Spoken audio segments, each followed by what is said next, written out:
नमस्कार, मैं हूं सिद्धि सिंह और आप देख रहे हैं आगाज एक्सप्रेस। प्रशांत किशोर का नाम आज भारतीय राजनीति में एक मशहूर रणनीतिकार के तौर पर लिया जाता है। उन्होंने अपने करियर की शुरुआत पेशेवर चुनावी रणनीतिकार के रूप में की और विभिन्न पार्टियों के लिए काम किया।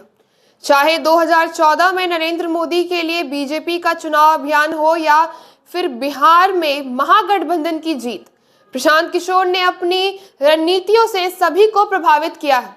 लेकिन अब उनकी भूमिका केवल रणनीति तक सीमित नहीं रही, बल्कि वे राजनीतिक सक्रियता की ओर बढ़ते नजर आ रहे हैं।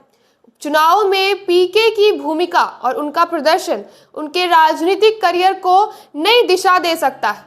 पिछले चुनाव में उनके द्वारा बनाई गई रणनीतियों ने कई पार्टियों को जीत दिलाई है, लेकिन अगर उपचुनाव में उनकी पार्टियां विफल होती है तो ये उनकी साख पर असर डाल सकता है।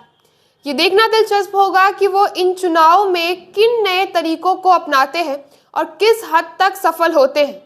प्रशांत किशोर ने हाल ही में अपनी स्वतंत्र राजनीतिक यात्रा शुरू की। जनसुराज अभियान के तहत वे जनता के मुद्दों को लेकर सक्रिय हैं और अपनी खुद की पार्टी बनाने की दिशा में भी कदम उठा रहे हैं।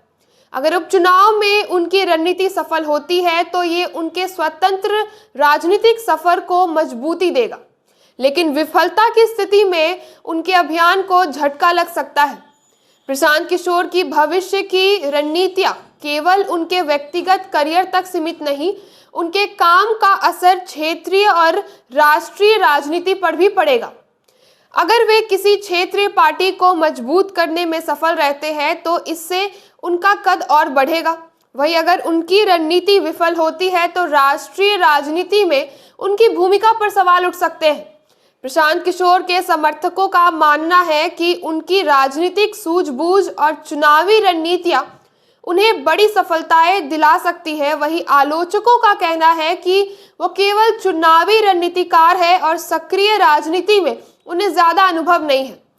उपचुनाव का नतीजा इस बहस की ओर और तेज करेगा। अंत में प्रशांत किशोर का भविष्य इस बात पर निर्भर करेगा कि वे उपचुनाव के बाद खुद को किस तरह स्थापित करते हैं। अगर वे सफल होते हैं तो ये उन्हें भारतीय राजनीति में एक स्थायी स्थान दिला सकता है। वहीं अगर विफलता हाथ लगती है तो उन्हें अपनी रणनीतियों पर पुनर्विचार करना होगा।